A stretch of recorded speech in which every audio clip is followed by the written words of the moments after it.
It's the height of summer. Temperatures at Heathrow have reached a sweat-inducing 32.2 degrees centigrade. And for the planet, it's on course for the hottest year in history. The airport is tackling climate change head-on, from solar panels that charge your phone to biomass boilers heating the terminals.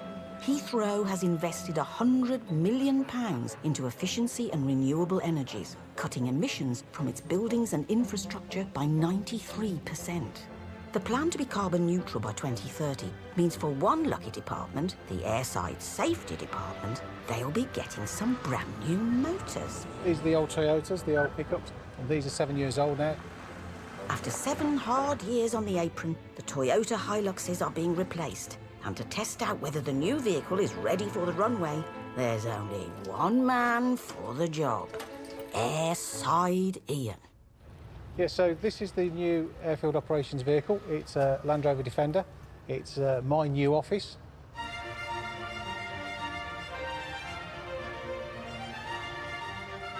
The Defender is a British icon loved by the Royals for over 70 years.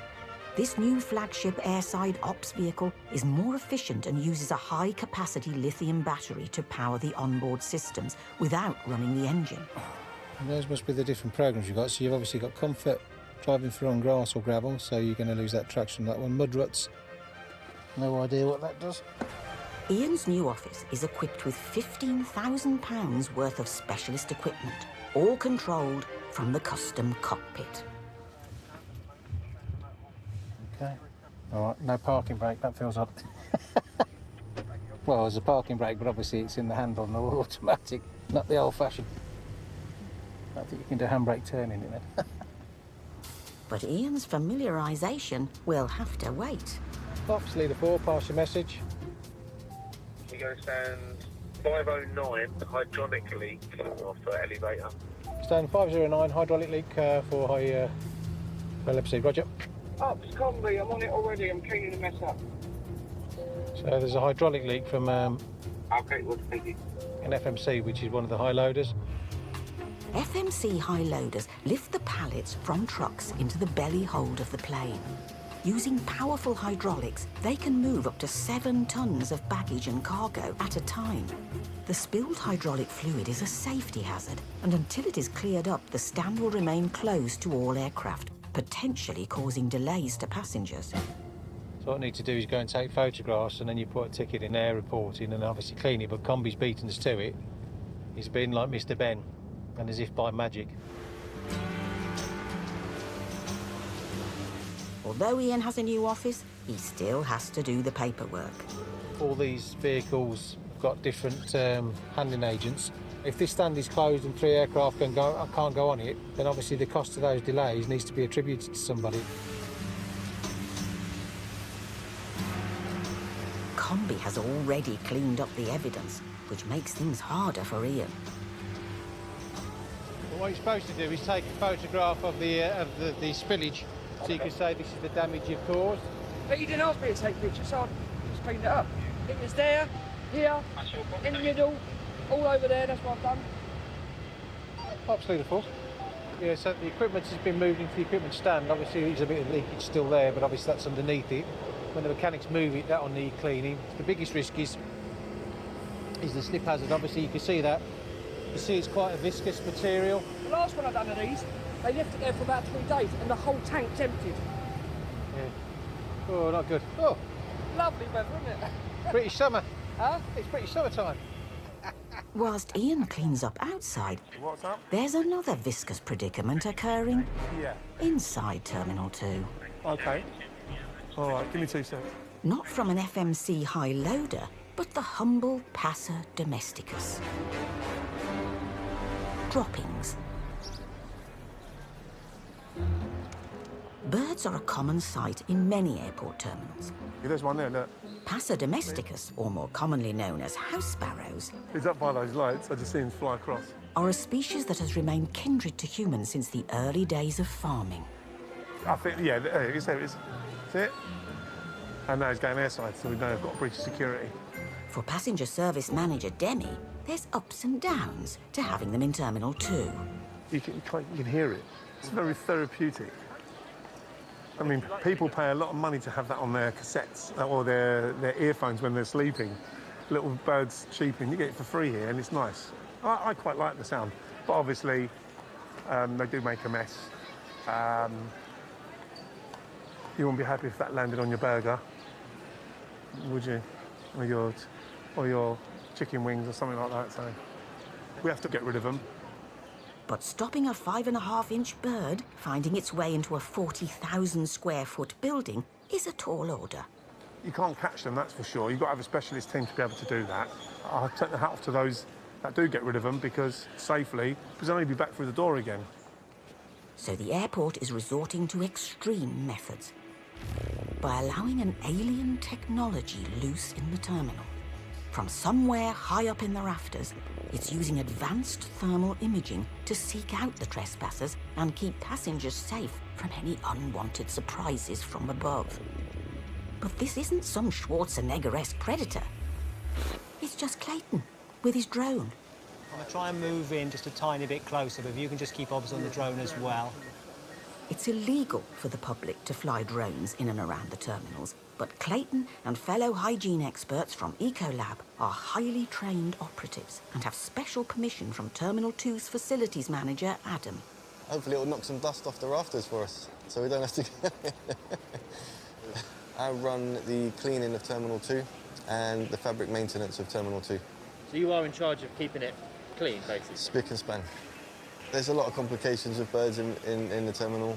Impact on our cleaning teams, on our schedules, reactive works. We're not cleaning the areas we should be because we're attending to these birds. Also, the passenger experience, you know, you don't want, as you're queuing for your check-in desk, to all of a sudden a bird drop in, land on you and, you know, ruin your whole day. So that's the reason why we're sort of going to these extent measures. Adam has highlighted the lighting on top of these 200-metre pillars as hotspots of activity. So you're able to see within those pockets. We are definitely seeing them drop down behind, aren't we? So he's brought in the drone to perform avian espionage. Today we're going to be using a drone to have a look where our birds are, sort of map their pattern of life. We are currently applying for a class licence to trap these birds. Everything is humane. They'll be taken sort of 30, 40 miles away and released. Could we go round to the left slightly? The boys from Ecolab have estimated there to be over 15 birds using the terminal as an all-inclusive holiday resort. The challenge today is to locate their food and water sources as well as any nesting areas. We've seen the areas that they are perching, and it's a case of just seeing if they are establishing a nest there, then we know when we do eventually get the licence that this area is a potential area for capture and release. Any sign of birds? No, there wasn't any indications. Of course, you saw that I saw the birds arrive in this area here as we were taking off. But no, there's no birds behind there that we could see, and there wasn't any nesting materials evident at the moment. It appears these savvy sparrows are providing nothing but a smokescreen. Adam is no closer to discovering the nest. Yeah, it's going to be a game of cat and mouse, I think. And he's running out of time. You don't know the problems they're causing, these birds.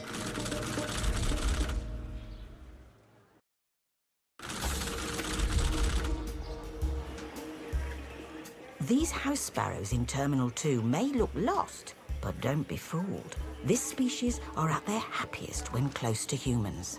You'd be surprised how many passengers do actually feed them and keep them healthy.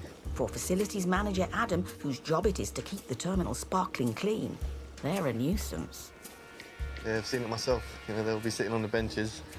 The birds come down. They're actually sort of acclimatised to people now. They'll come close, you know, and the people just, you know, they break their bread or whatever and give them a piece. So it doesn't help. Having failed to find any signs of nesting airside, Adam and his avian super sleuths are hoping to find more clues in departures. What we've noticed, they're sitting on these, especially by the gates, edges where restaurants are. They get the drop-ins of the food debris. So, yeah, hopefully we're going to find something on this one. House sparrows live in the strangest of places. Up there, he's just watching us, look. From factory roofs to train stations, they've even been recorded living 2,000 feet down at the bottom of a Yorkshire coal mine. Here he comes. He's come down for some food. So a safe, spacious, air-conditioned departure lounge with a regular flow of people, all leaving behind a plethora of scrumptious crumbs from any of Heathrow's restaurants, is nothing short of luxury. Grab him. Get him then. Get him. Grab him. So you can see they are going behind there, whether that's the nesting site or they're just hiding from. But they got no natural predators here.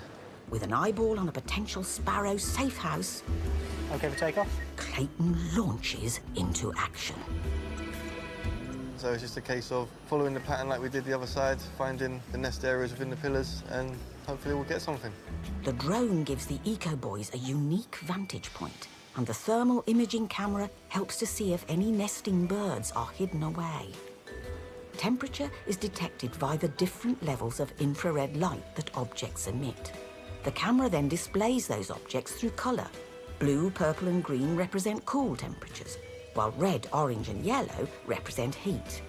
Yeah, I don't see a lot of action behind there, really. Despite all the technological superiority, the surreptitious sparrows have done it again. We'll do that pillar, and then they'll fly over to that pillar. They're just mocking us now, look. They're absolutely mocking us, look. No nest areas yet. So our plan now, we're going to go up on the mez level. We're going to see if there's any locations up there of a water source that they're using, or potential entrance points that they're coming in. Birds need water for drinking and bathing, and during the height of summer, it may not be readily available. So if Adam can find a source, it could be a main attraction for the sparrows. Okay. So we're on the mez level yet, just sort of sub-roof above the departure lounge. And there is an actual bird there, isn't he? Yeah. He's having a bath, look. To you, me, and any airport terminal engineer, this may be just an overflow outlet from one of the premium lounge showers, but to a sparrow, it's their very own spa. Yeah, we've accommodated them very well. Yeah, definitely. They've got a bath, they've got food. I think if we can get that pipe extended down through the netting, then It gives them no reason to be up here then looking for that water source. yeah, 'cause it wouldn't splash anywhere either, would it? It would be. No, it goes straight down because that's deep enough, yeah. While no nests have been found, restricting their water supply will give the sparrows one less reason to be in the terminal. For Adam, it's a good day. I think it's been successful, but yeah, we'll continue to find these areas and we'll eventually find the nesting, and once the permit comes through, we'll be in a better position to deter the birds from the building. So, ongoing battle, but we're hot on the heels.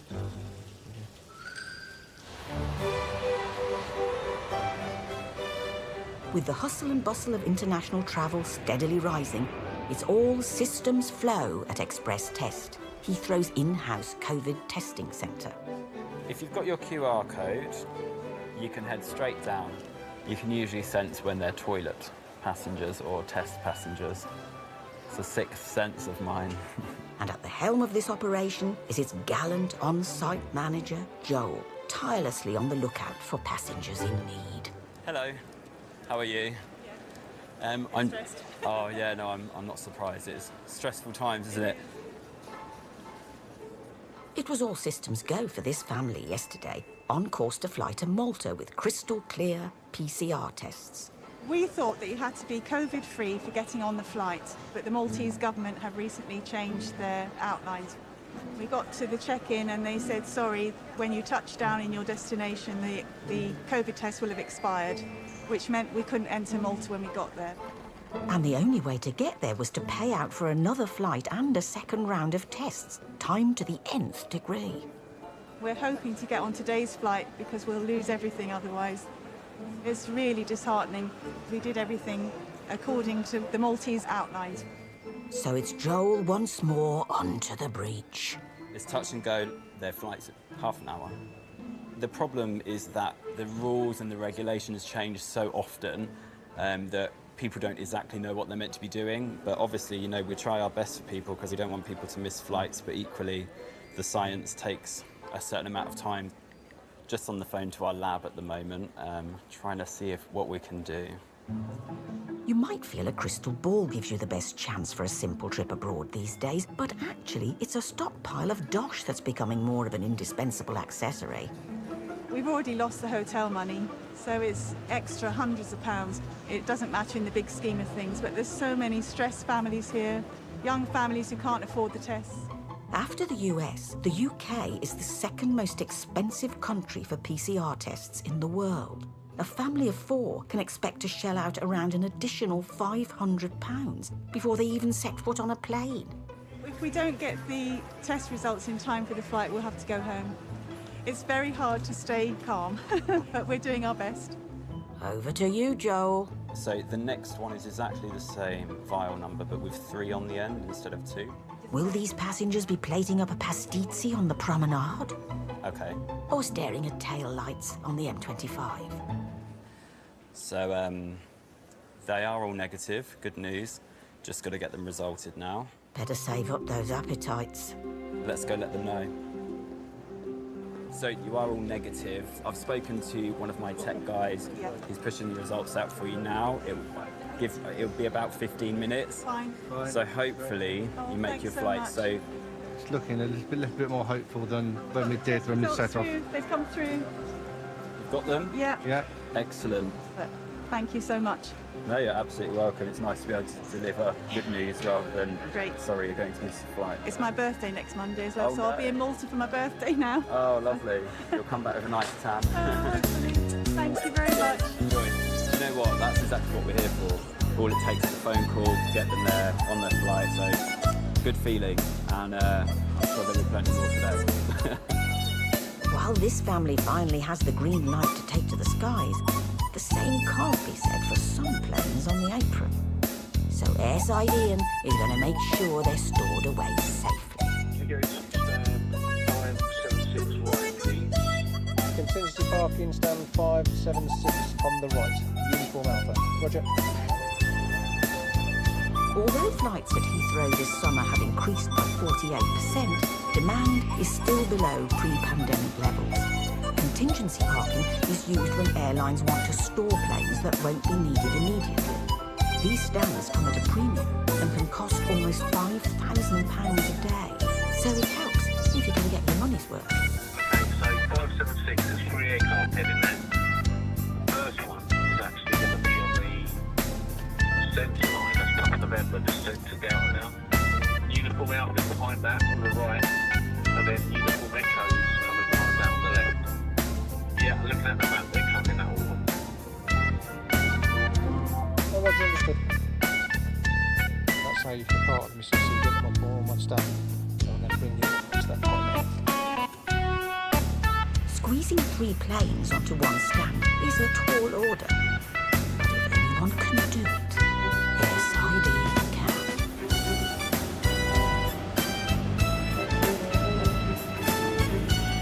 One down, 2 to go. So that's the stuff we normally have, but because we've got other aircraft coming, we wanted to come on. By bringing them on, there's more space in the back. When you are parking £200 million worth of plane, Just like... you need to make sure your measurements are correct. Hang on.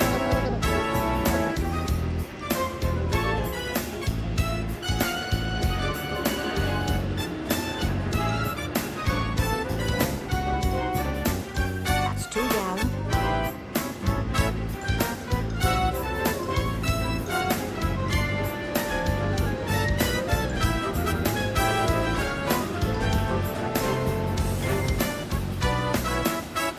And relax. That was quite quick. It's all in 3 succession, like bang, bang, bang. And ops, leader 4. Okay. Okay, that's all 3 aircraft parked on stand 576. My shirt's wet, and the shirt will take longer to dry than my legs. My legs are already dry. Short sleeves and shorts. Scouts are always prepared. Plays havoc with your tash, though. Ian's new ride has one more party piece. So I've been told. I understand these have got heated seats. So getting wet, actually, this is probably not a bad thing, is it? Because you can dry yourself off, but... Ooh. The seat's getting warm. I was just thinking, what's that, you know? Deary me, it's quite hot really. It's been a busy day for Ian, but his new vehicle seems to be going down well. I found the vehicle quite pleasant actually, quite a pleasant drive, it's quite smooth. It's got a smaller engine, it's got eco power, it's better for the environment. It's nice to think that you're driving something that's a bit more eco-friendly. Anything you can do to help the planet, it's got to be a good thing. Yeah, I'm happy to move forward.